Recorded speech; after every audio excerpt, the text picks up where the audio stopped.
Hello guys, welcome back to my channel. और मुझे comment करने के लिए थैंक यू। और मैं कोशिश करूंगी कि मेरा वीडियो लॉन्ग हो। इससे पहले के पार्ट में हमने देखा था कि यानली अपने मोबाइल में विभूषण की कुछ पिक्स लेके अपलोड कर चुकी थी इंस्टाग्राम पे। वह लंजा का सवाल था कि उन्होंने ये क्या है। यानली फिर लंजा को बताती है कि उसके भाई के पीछे बहुत सारे ओमेगा, अल्फा और बीटा पागल है।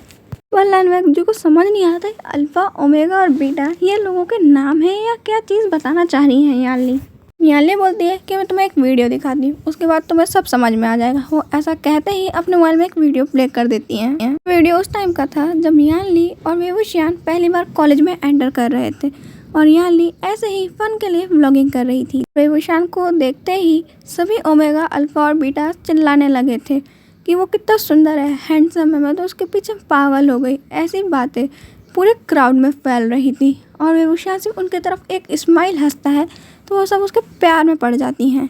ये वीडियो देखने के बाद लैंडमार्क जी को समझ में आ जाता है कि उसका कंपटीशन बहुत बड़ा है क्योंकि विभूषण के पीछे पहले से ही बहुत लोग पड़े हैं। उस वीडियो में आगे ही वैन चाओ, वैन निंग और वैन चिंग विभूषण और यानली के साथ हंसते हुए बातें करते दिखाते हैं और फिर यानली वीडियो खत्म कर देती है। पर लैंडमार्क जी वैन चाओ को और वैन निंग, वैन चिंग को वहाँ देख के शॉक्ड में था कि ये लोग भी रिबर्थ हुए हैं। पर वो इससे ज़्यादा कुछ पूछता उतने में विभूषण की नींद टूट चुकी थी क्योंकि अब 10:30 सुबह के बज चुके थे। विभूषण की नींद खुलते ही उसे अपने सामने दो चेहरे नजर आए, एक यानली के और दूसरा लैंडमार्क जी के, जो दोनों उसके बेड के बिल्कुल सामने खड़े थे। विभूषण बोलता है, तुम दोनों कर क्या रहे हो मेरे सामने? और जैसे ही यानली के हाथ में फ़ोन दिखता है वो जल्दी से यानली का फ़ोन छीन के चेक करने लगता है कि उसने अब क्या किया, क्योंकि विभूषण को मालूम था अगर यानली इस तरीके से खड़ी है तो फिर से उसने शैतानी से उसकी फ़ोटो अपलोड करी होगी। एज एक्सपेक्टेड यानली ने वही किया था जो विभूषण ने सोचा था। विभूषण के दिमाग में फालतू बातों से पहले ये बात आती है कि हिस्टोरिकल वर्ल्ड में यहाँ इंटरनेट कैसे मिल रहा है।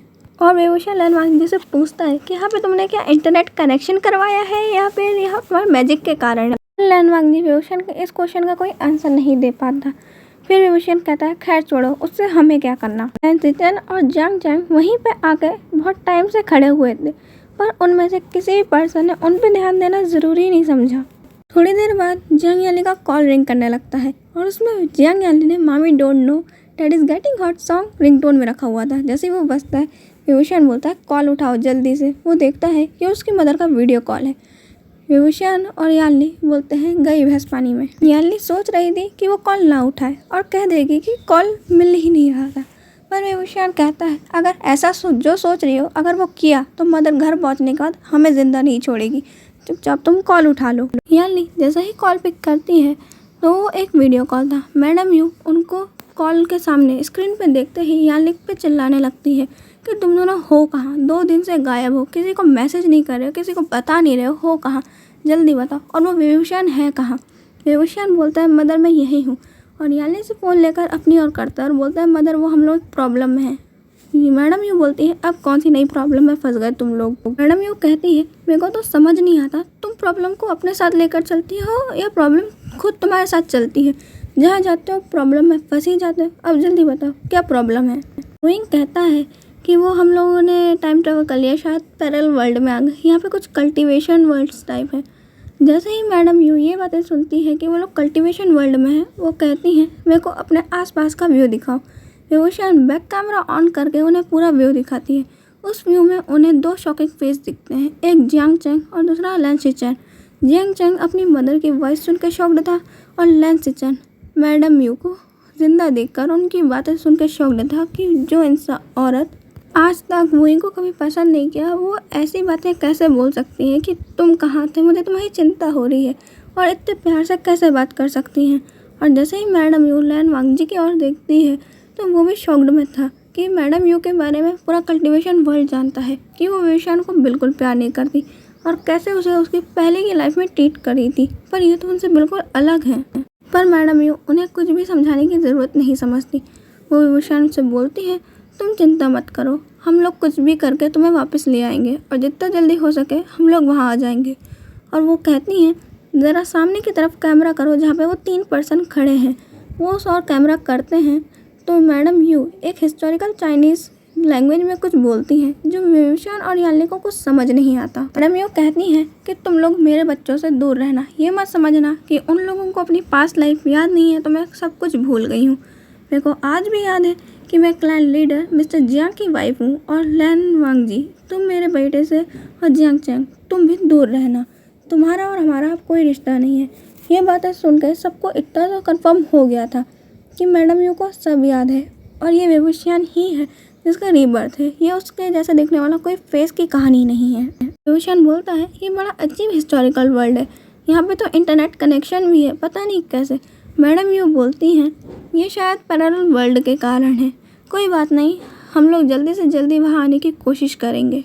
याली बोलती है कि मदर यहाँ आएगी कैसे, वो तो मैं पूछना ही भूल गई। विभूषण बोलता है तुम्हें इतने अच्छे क्वेश्चंस बाद में क्यों याद आते हैं।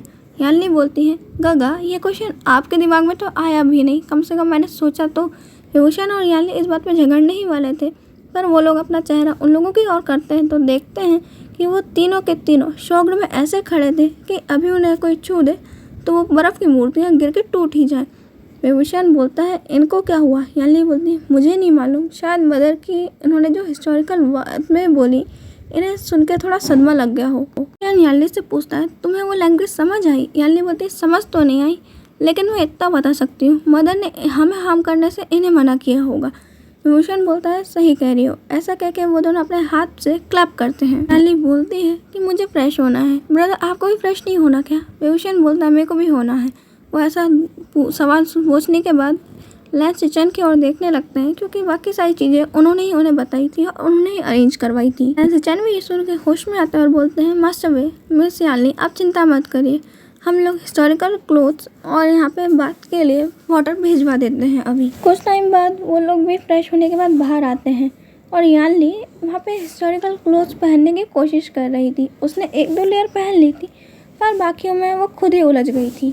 और विभूषण ये देख के हंसते हुए बोलता है तुम बिल्कुल उसी तरीके से उलझी हो जैसे बचपन में तुम एक ऊन के गोले में उलझ गई थी। याली विभूषण की तरफ एक पाउट करते हुए बोलती है कि मैं इतने हिस्टोरिकल कपड़े नहीं पहन सकती, मेरे को मेरे मॉडर्न कपड़े चाहिए। वो ऐसा कहते हुए अपना क्यूट और पाउटी फेस दिखाने लगती है। विभूषण बोलता है तुम हिस्टोरिकल वर्ल्ड में आने के कारण लगता है सब भूलती जा रही हो कि आज की टेक्नोलॉजी कितनी आगे है।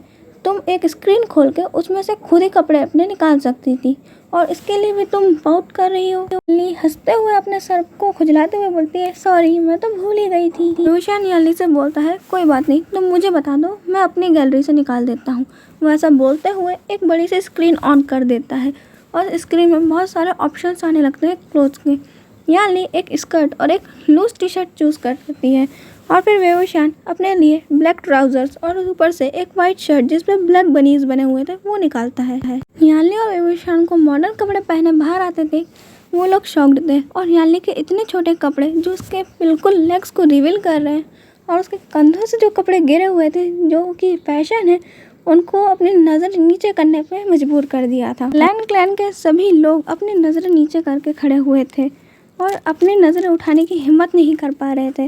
वो सभी सोच रहे थे ये लोग कौन हैं जो इतने छोटे कपड़े पहने हैं और एक कपड़ों के ऊपर भी नियम होना चाहिए कि लोग इतने छोटे कपड़े नहीं पहन सकते। विभूषण और याली उनके बीच में से जा ही रहे थे कि उनको सामने लैन सिचन मिलते हैं और लैन सिचन को देखते ही याली और वुइंग उनको चिल्लाते हुए आवाज़ देख के अपने पास बुलाते हैं। लैन सिचन के साथ जियांग चैंग और लैन वांगजी भी साथ में आते हैं और वो लोग भी आके उनके ऐसे कपड़े देख के शॉक्ड थे।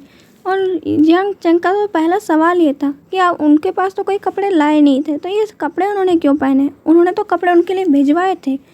और याली उसका सीधा सा जवाब देते हुए बोलती हैं कि वो इतनी ज़्यादा लेयर्स नहीं पहन सकती, वो तो दम घुटने के कारण मर जाती और कुछ तो उसमें पैर फंस के गिरने के कारण। दूसरी ओर विभूषण का तो अलग ही जवाब कि वो उस इंसान को ढूंढना चाहता है कि जिसने ये कपड़े बनाए हैं और उसका अपने हाथों से मर्डर करना चाहेगा। जियांग चैंग और लैन सिचन भी अपनी नज़रें झुका लेते हैं। लैन वांगजी मिस याली की ओर तो नहीं देखता क्योंकि वो उनको ऐसे कपड़ों में नहीं देख सकता, पर वो विभूषण की ओर देख के सोचता है कि वो एक पहले से भी कितना क्यूट दिख रहा है इन कपड़ों में। लैन वांगजी की नज़रें तो विभूषण पर से हट ही नहीं रही थी। बहुत टाइम से वो विभूषण को सिर्फ घूरे जा रहा था और अब तो विभूषण ने भी नोटिस कर लिया था कि किसी की नज़रें उस पर से हट ही नहीं रही है और बहुत टाइम से उसे घूरे जा रहा है। विभूषण कहता है अपनी फ्लर्टी अंदाज में लैन वांगजी से कि मैं इतना सुंदर लग रहा हूँ कि तुम्हारी नज़र ही मुझ पे से नहीं हट रही। ये सुन के लैन वांगजी के कान पिंक हो जाते हैं और वो अपनी नज़र नीचे कर लेता है और लैन वांगजी को ऐसा करता देख विभूषण हंसने लगता है और ले जिचन और जियांग चैंग सोचने लगते हैं कि ये फिर से फ्लर्ट करने लग गया और वो भी सामने, ये भी नहीं देखता कि सामने कोई खड़ा है या नहीं। और वो लोग ऐसा कहते हुए उन्हें बोलते हैं कि चलिए लैन चिरैन के रूम के सामने अब हम लोग आ चुके हैं। और वो लोग रूम के अंदर जाते हैं और देखते हैं कि एक बूढ़ा सा इंसान अपनी दाढ़ी को सहलाते हुए बिल्कुल कोल्ड फेस लेकर बैठा हुआ है और देख रहा है कि कौन कौन अंदर आ रहा है। अंदर पहुंचते ही लैन चिचैन, जियांग चैंग और लैन वांगजी उन्हें ग्रीट करते हैं।